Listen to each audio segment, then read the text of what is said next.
Hello दोस्तों, आज हम बात करेंगे एट्रियल फिब्रिलेशन, जो कि हार्ट के रिदम की प्रॉब्लम्स में से सबसे ज़्यादा कॉमन और डेंजरस प्रॉब्लम है। इसके ट्रीटमेंट में जो खून पतला करने की दवा दी जाती है, उसमें कई बार जब हम दवाई लिख के देते हैं तो स्टैंडर्ड या जो मेन ब्रांड होता है उसके बदले कई बार फार्मेसी वाले स्विच करके उसी तरह का मॉलिक्यूल दूसरी कंपनी का या नॉन कंपनी का, मतलब किसी छोटे ब्रांड का जेनरिक फॉर्म आपको दे देते हैं। तो इसमें क्या स्पेसिफिक इश्यूज हो सकते हैं और कहाँ पे ये सही है, कहाँ पे ये गलत है, इस एस्पेक्ट को डिस्कस करने का प्रयास करेंगे। क्योंकि बहुत बार ऐसा होता है कि जो स्टैंडर्ड ब्रांड होता है वो कई बार अवेलेबल नहीं होता, कई बार कॉस्ट का इशू रहता है, वो थोड़ा सा कॉस्टलियर रहता है। इसकी वजह से कई बार ये स्टैंडर्ड ब्रांड और जेनरिक ब्रांड में कई बार रिप्लेसमेंट होती है। कई बार इसमें जो फार्मेसी में आप परचेज कर रहे हो उसका स्पेसिफिक इंटरेस्ट, जो डॉक्टर प्रिस्क्राइब कर रहा है उसके स्पेसिफिक इश्यूज या उसका ड्रग चॉइस हो सकता है। तो इसके बेसिस पे कई बार ये दवा चेंज हो जाती है। तो क्या ये दवा सही है, क्या इसमें कोई पेशेंट को प्रॉब्लम आ सकती है या नहीं, इस एस्पेक्ट को डिस्कस करेंगे। जेनरिक ब्रांड्स और स्पेसिफिक फार्माकोलॉजी के जो स्टैंडर्ड ब्रांड्स है उसमें मेरा टेक क्या है और मैं कहाँ पे होल्ड करता हूँ या मेरा क्या इंपॉर्टेंस है, वो मैंने एक अलग वीडियो में ऑलरेडी डिस्कस किया है। आज इस इशू को एट्रियल फिब्रिलेशन के कॉन्टेक्स्ट में डिस्कस करेंगे, खासकर खून पतला करने की दवा के जो ब्रांड रिप्लेसमेंट्स होते हैं उसके हिसाब से। टॉपिक पे जाने से पहले जो लोग हमारे चैनल पे नए हैं उन्हें रिक्वेस्ट करूँगा कि चैनल को सब्सक्राइब करें, वीडियोस को लाइक करें, शेयर करें, फॉलो करें, कमेंट करें, पूरा देखें। टॉपिक इंपॉर्टेंट है, इसे एंड तक देखिएगा। चलिए शुरू करते हैं इंपॉर्टेंट वीडियो। देखिए, एक चीज़ है कि अगर स्टैंडर्ड ब्रांड जो होता है उसको प्रॉपरली जो है, अगर वो इंटरनेशनल ब्रांड है तो यूएस एफडीए द्वारा टेस्ट किया जाता है, जहाँ पे वो दवा कितना देर में शरीर में असर करेगी, कितना कॉन्सेंट्रेशन में असर करेगी, कितना डोज दिया जाएगा, ये सारी चीज़ों को प्रॉपरली असेस किया जाता है। और जेनरिक ब्रांड्स भी जब मार्केट में लाए जाते हैं तो इनको भी इसकी क्वालिटी, इसकी सेफ्टी, इसकी एफिकेसी को देख के उसको जो स्टैंडर्ड ब्रांड है उससे प्रॉपर कंपेयर करके तब मार्केट में लाना चाहिए। मैक्सिमम जो वेरिएशन है जो स्टैंडर्ड ब्रांड और जेनरिक ब्रांड के बीच में होता है वो 15-20% तक का अलाउड है, उससे ज़्यादा नहीं होना चाहिए। इस बेसिस पे उनको अप्रूवल मिलती है। अगर कोई जेनरिक ब्रांड अगर प्रॉपरली अगर टेस्ट की गई है और वो लगभग स्टैंडर्ड ब्रांड के बराबर है तो उसको यूज़ करने में उतना दिक्कत नहीं होना चाहिए। लेकिन अगर कोई ऐसा ब्रांड है जो उस यूएसएफडीए के जो मार्कर्स हैं या इंडियन सोसाइटी के जो मार्कर्स है उस पर पूरी तरह से खरा नहीं उतर रहा है, उसकी टेस्टिंग प्रॉपरली नहीं हुई है और वो अपने स्टैंडर्ड्स और बायो इक्विवेलेंस या जो स्टैंडर्ड ब्रांड है उसकी बिल्कुल बराबर नहीं है, तो फिर उसको लेना डेंजरस हो सकता है। तो सारा चीज़ घूम फिर के आ जाता है कि किस क्वालिटी की टेस्टिंग हुई है। दुनिया भर में माना जाता है कि यूएसएफडीए अप्रूव्ड जो चीज़ होती है, क्योंकि वो सबसे ज़्यादा स्ट्रिक्ट सोसाइटी मानी जाती है, सबसे ज़्यादा एक ब्रांड वैल्यू है कि कोई ब्रांड अगर यूएसएफडीए अप्रूव्ड है या कोई प्लांट जहाँ पे वो चीज़ प्रोड्यूस हो रही है वो यूएसएफडीए अप्रूव्ड है तो उसकी वैल्यू ज़्यादा होती है।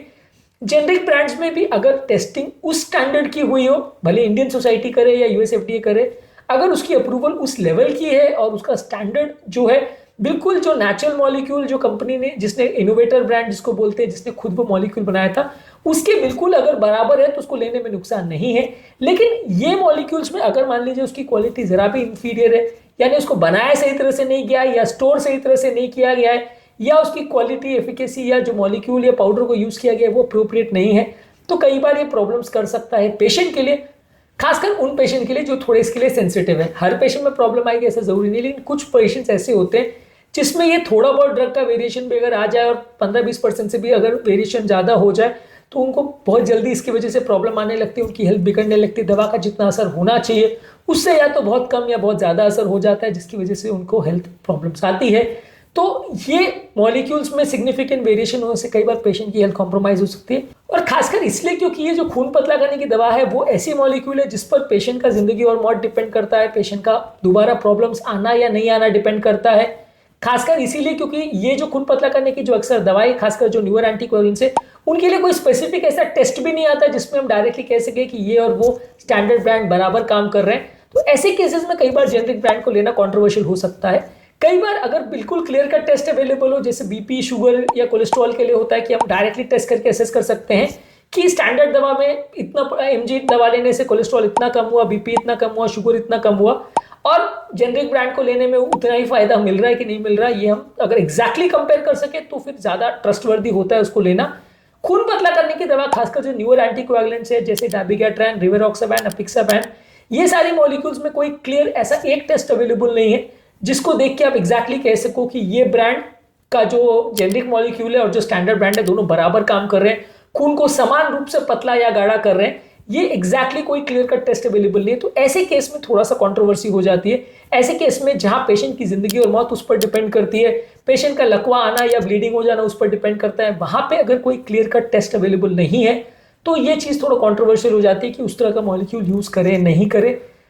कई बार इस तरह की डेंजरस बीमारियां जहां पर पेशेंट की जान का खतरा होता है, वहां पे यूजली हम रिकमेंड ऐसा करते हैं कि जब एक ऐसा मॉलिक्यूल है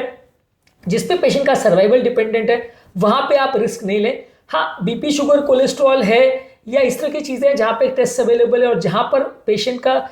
जीना मरना उस पर डिपेंड नहीं कर रहा है एक पर्टिकुलर दवा के चेंज होने से। ये दवा अगर 15-20% अगर कम ज्यादा भी अगर असर करती है तो बहुत फर्क नहीं पड़ता, तो वहां पे दवाइयों में आप फिर भी थोड़ा स्विच करना या जेनरिक ब्रांड्स लेने में उतना ज्यादा दिक्कत नहीं होगी। और थोड़ा मार्जिन ऑफ एरर भी रहता है कि अगर बाय चांस कुछ प्रॉब्लम हुई तो आप दवा को चेंज करके उसको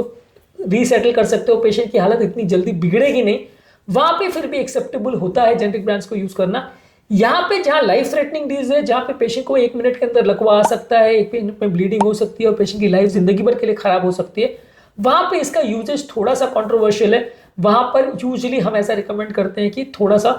यूएसएफडी अप्रूव्ड हो या इंडियन सोसाइटी द्वारा प्रॉपरली टेस्ट किया गया अगर कोई जेनरिक ब्रांड हो जिसमें बिल्कुल एग्जैक्टली जो इनोवेटिव ब्रांड है या जो स्टैंडर्ड कंपनी का जहां से वो मॉलिक्यूल आया था इनिशियली, वो कंपनी के बिल्कुल नेक टू नेक अगर उसका कंपैरिजन है उस मॉलिक्यूल का, तो उसको यूज कर सकते हैं, लेकिन वो टेस्टिंग प्रॉपर होनी चाहिए। इसके बारे में पेशेंट को अवेयर होना चाहिए। ऐसा नहीं होना चाहिए कि आप किसी दवा दुकान पे गए और मुझे ये मॉलिक्यूल दे दो, उसने मॉलिक्यूल किसी भी कंपनी का दे दिया, अब आपको उस कंपनी के बारे में कुछ नहीं पता कि वो मॉलिक्यूल अच्छा है, बुरा है, स्टैंडर्ड है, नहीं है, किस प्लांट में बना, कहाँ नहीं बना,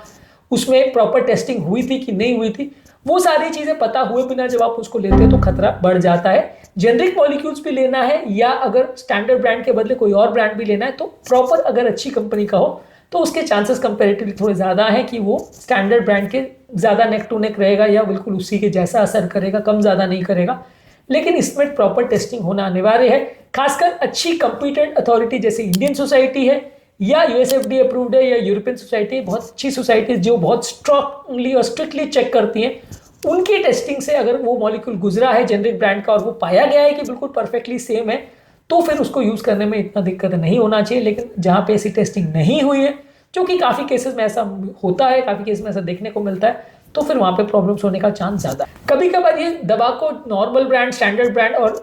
जिसे इनोवेटिव ब्रांड बोलते हैं उसके बदले जेनरिक स्विच करने की वजह से वो मॉलिक्यूल कितना देर तक वातावरण में स्टेबल रहेगा वो वेरी कर सकता है। दवाओं के साइड इफेक्ट्स होने का चांस, एलर्जिक रिएक्शंस होने का चांस ज्यादा रहेगा। दवा पेट में जाने के बाद कितनी अब्जॉर्ब होगी, कितना जल्दी या कितना धीरे अब्जॉर्ब होगी, उसका पाउडर का एग्जैक्ट कंसेंट्रेशन या कंटेंट कैसा है, कैसे मॉलिक्यूल बनाया गया है, ये सारी चीजों में वेरिएशन देखने को मिल सकता है स्टैंडर्ड ब्रांड के कंपैरिजन में। और अलग अलग जो आप रिफिल्स उसको करते हैं उसमें अलग अलग जेनरिक मैन्युफैक्चरर्स में आप मान लीजिए एक बार एक कंपनी का जेनरिक ले गए, अगली बार दूसरी कंपनी का जेनरिक ले गए, तीसरी बार तीसरे का, तो अलग अलग तरह के मॉलिक्यूल्स लेने में उसमें और ज्यादा वेरिएशन हो सकता है। किसी का दवा ज्यादा असर कर रहा है, किसी का कम असर कर रहा है, तो पेशेंट को ज्यादा प्रॉब्लम हो सकती है। तो अगर जेनरिक भी ले रहे हैं तो भी एक कंसिस्टेंट ब्रांड का अगर जेनरिक ले तो फिर भी ज्यादा अच्छा है। अलग अलग ब्रांड्स के बार बार जेनरिक लेने से, जो कि कई बार हो जाता है कि एक बार दुकानदार के पास ये स्टॉक अवेलेबल था, इसका जेनरिक दे दिया, अगली बार दूसरे का अवेलेबल था, दूसरे का ले लिया, तो उसमें ये प्रॉब्लम्स होने का चांस ज्यादा है। अलग अलग कंपनीज के मॉलिक्यूल्स में सिग्निफिकेंट वेरिएशन हो सकते हैं, ये सारी चीजों को समझना जरूरी है। देखिए, ये सारी चीजों का बहुत सारे एस्पेक्ट हो सकते हैं, इसमें पूरी तरह से पेशेंट के लिए ये सारी चीज़ जानना ईजी नहीं होता कि किस कंपनी ने इसको बनाया है, उसने कैसे टेस्टिंग कराई, ये सारी चीज़ें अब दुकान पे जाते हो तो आपको पता नहीं होता है, तो इसलिए कई बार ये प्रॉब्लम्स हो सकती है। तो इसीलिए जो भी मॉलिक्यूल ले, अगर एक पर्टिकुलर कंपनी का मॉलिक्यूल आप ले रहे हैं तो आपके डॉक्टर को दिखा दीजिए कि ये जो मॉलिक्यूल आप ले रहे हैं, इस ब्रांड का ले रहे हो, ये ठीक है कि नहीं और ये यूजेबल है कि नहीं, क्योंकि आपको शायद ना पता हो लेकिन आपके डॉक्टर को, जो कार्डियोलॉजिस्ट या जो फिजिशियन आपको प्रिस्क्राइब करे, उनको ज़्यादा बेटर आइडिया हो उस ब्रांड का, तो उसको दिखा के आप रीटेस्ट करके फिर उसको लें तो ज़्यादा अच्छा है। क्योंकि इस तरह के मॉलिक्यूल्स में कई बार क्या है, वेरिएशन आ सकती है, जिसके बाद अगर कोई सिग्निफिकेंट प्रॉब्लम होती है तो पेशेंट को प्रॉब्लम्स आ सकती है और फिर जो प्रॉब्लम हो कई बार अनमैनेजेबल हो जाए, ऐसा भी हो सकता है। कोई पेशेंट जिसको बहुत ज़्यादा ब्लीडिंग का रिस्क हो, जैसे उम्र दराज पेशेंट हो या बहुत ज़्यादा लकवे का पेशेंट हो,